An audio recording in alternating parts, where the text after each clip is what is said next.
It was said a Mongol horse could cover 80 kilometers in a single day. A soldier might ride 3 mounts in rotation, never allowing one to collapse. By the third night, his unit could strike an enemy that had not even completed its first day's march. In 1211, during the Jin campaign, 2 months of light cavalry advanced at such pace that entire Chinese armies were forced to abandon fortified lines. This was not only speed, it was logistics turned into a weapon. The central decision was brutal in its simplicity. Option A, advance at reckless speed, carrying nothing, living off plunder, and risk starvation if resistance stiffened. Option B, create rolling bases of baggage trains and herds, slower but sustainable. Genghis Khan's commanders blended both. Herds of sheep and cattle followed the army, driven by slaves and auxiliaries. Each warrior kept multiple horses, grazing them along the route. In effect, the army carried its own supply system. A young Arban commander once recalled how his men rode 3 days with little more than dried curds and mare's milk. On the 4th dawn, they stormed a Jin position twice their size, whose defenders had believed them still a week away. The mini-climax here was clear. The Mongols had proven that speed itself could break a fortified front. If you're enjoying this deep dive into Mongol strategy, make sure to subscribe so you don't miss the next episodes of this series. A pause makes this clearer. What other powers needed in rivers and depots, the Mongols generated from grassland and herds. The time saved multiplied into campaigns won. Each day of march stolen meant a rival army stranded, a city cut off, or a defending garrison left with half its supplies. But this advantage demanded discipline. If a baggage train lagged, the cavalry would starve. If riders strayed from formation, the column would dissolve. Punishments were swift, sometimes execution for breaking march order. The Tumen, 10,000 strong, moved like one creature across hundreds of kilometers. The logistical trick lay in the mobile base. Herds and carts advanced parallel, but offset, never slowing the striking arm. At night, detachments were joined to feed both men and horses. Thus the Mongols solved the dilemma that had plagued steppe armies for centuries: how to project mobility across entire continents. Consequence: by transforming speed into a supply system, Genghis Khan's Tumens gained not only tactical surprise, but strategic endurance. What appeared reckless was, in fact, a calculated merger of mobility and logistics. This changed the balance of power. Every rival now faced an enemy that could strike before reinforcements, outlast sieges, and recover from setbacks faster than static empires. One tale in the secret history of the Mongols describes how a general returned from victory only to be executed on Genghis Khan's order. His crime: pursuing the enemy beyond the limits set by the Khan. See point 1240. The message was unmistakable.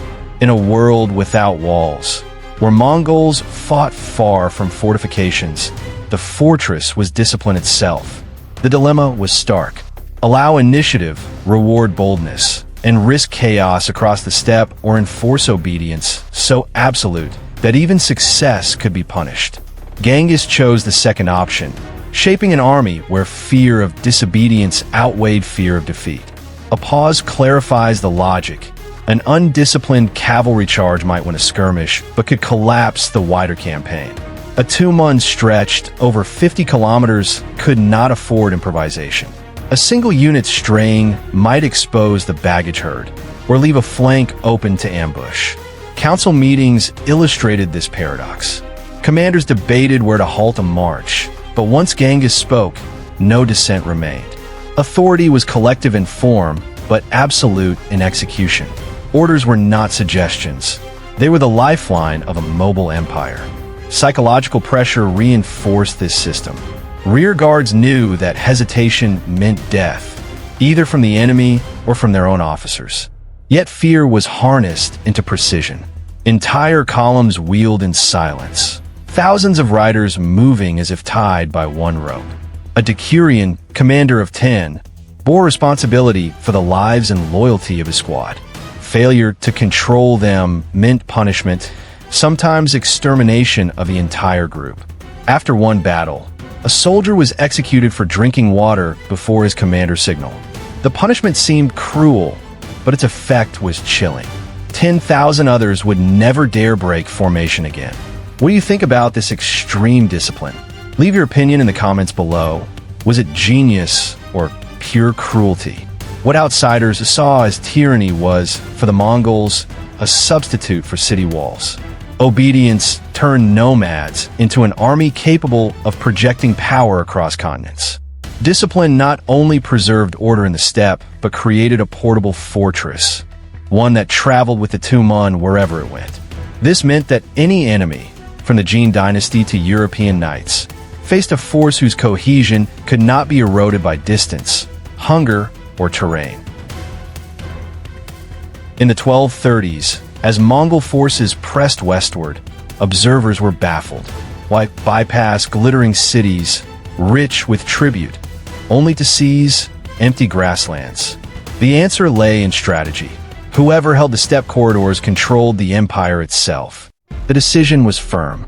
The Khans chose to dominate the open steppe, protect the grazing corridors, and maintain the mobility of their armies. The arteries of the empire were not stone roads, but belts of grass stretching from Manchuria to the Carpathians. A pause makes this clearer. For a cavalry empire, pasture was gold. Horses fed the army, and without them no campaign could advance. By controlling the corridors, Mongols ensured that their supply of horses, and thus mobility, could never be cut. This strategy created its own mini-climax. In 1236, when Bada's armies entered the Volga Basin, they ignored riverine cities at first, seizing the surrounding steppe instead. Only once the corridors were secured did the cities fall, starved of allies and resources. Rivals learned too late. Wealth without grass meant nothing against mounted archers. The Yam system, a network of courier and supply posts, reinforced this logic. Guard stations stretched in chains across the steppes, replenishing riders, relays, and baggage. But even these stations depended on the pastures around them. Without steppe control, even the Yam would collapse. Local tribes were woven into this system. Allied clans provided guides, fodder, and scouts. Yet the bargain was fragile. Loyalty had to be renewed with gifts and fear. Losing a single tribe could open a gap in the empire's circulatory system. A Mongol detachment once attempted to cross a corridor without securing tribal cooperation. Within days, their horses starved, forcing retreat. The Khans never repeated the mistake. Every corridor had to be politically as well as militarily secured. Question: if the empire's lifeblood was the open steppe, what would happen when those corridors became contested by enemies as far west as Hungary or by rival Khans within the Mongol world itself? If you're finding these insights valuable, hit the like button. It helps this content reach more history enthusiasts like you. The Mongols were born riders of the steppe, not masons of stone. Yet by the 1220s, they stood before cities with walls higher than any horse could leap. The dilemma was clear: avoid sieges altogether, or adapt their mobile army into an engine of destruction. Genghis Khan chose adaptation. In one campaign, Chinese engineers captured an earlier conquest were pressed into service. Within days, they built traction trebuchets from local timber. A Mongol officer recorded how the weapons hurled rocks that cracked battlements thought impregnable. This was the mini-climax. Nomads who had once bypassed cities now dragged them down with their own tools. The decision was inevitable. Ride past fortified cities, leaving the enemy behind, risking revolts and disrupted supply lines, or invest in siege vessels, slowing the momentum but ensuring the permanence of the conquest. The Khan's response was ruthless pragmatism. Engineers, artisans, and captives were absorbed into the Mongol war machine, forming mobile arsenals that accompanied the 2 months.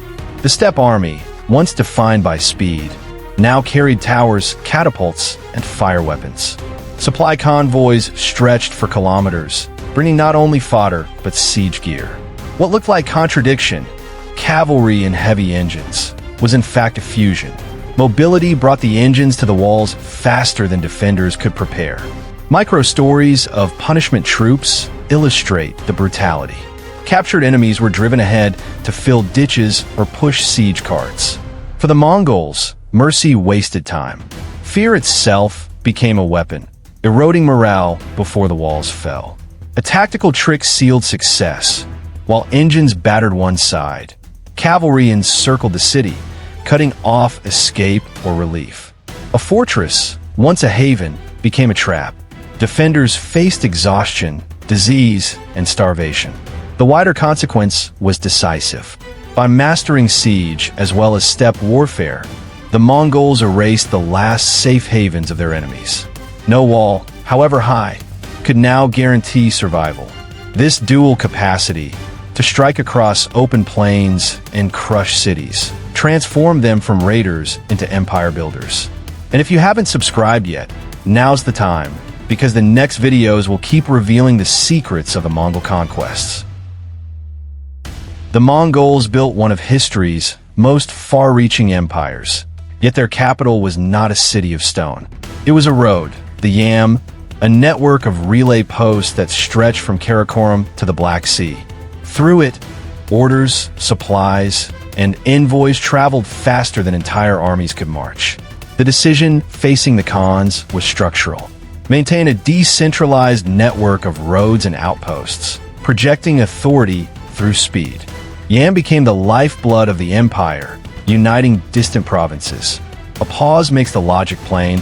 Control of communication meant control of power. A rider could cover 200 kilometers in a day by switching mounts at posts. Messages that took weeks in Europe crossed Asia in days. Diplomacy, taxation, and intelligence all flowed at a pace no rival could match. The mini-climax came when European envoys, arriving exhausted after months of travel, found Mongol riders delivering fresh dispatches from Karakoram in a fraction of the time. For the envoys, it was a revelation. This was not chaos on horseback, but an empire ruled by speed itself. Sub-stories reinforced the system's reach. Regional intendants kept posts stocked with fodder and food, often hauling supplies from hundreds of kilometers away.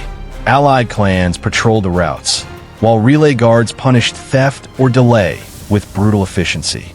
The Yam was not only logistical but psychological. Its sheer reliability projected inevitability, convincing allies and enemies alike that Mongol power was inescapable. The Yam outlasted even the unity of the Khans. Long after the empire fractured, successor states preserved its routes. It had become too useful to abandon. By turning a road into their capital, the Mongols created an empire without walls or borders, one defined by motion rather than territory. The lesson lingers. Control of communication can outweigh the possession of cities or fortresses. Stick around for the next video in this series, The Collapse of the Mongol Empire, where we'll uncover how such power eventually broke apart.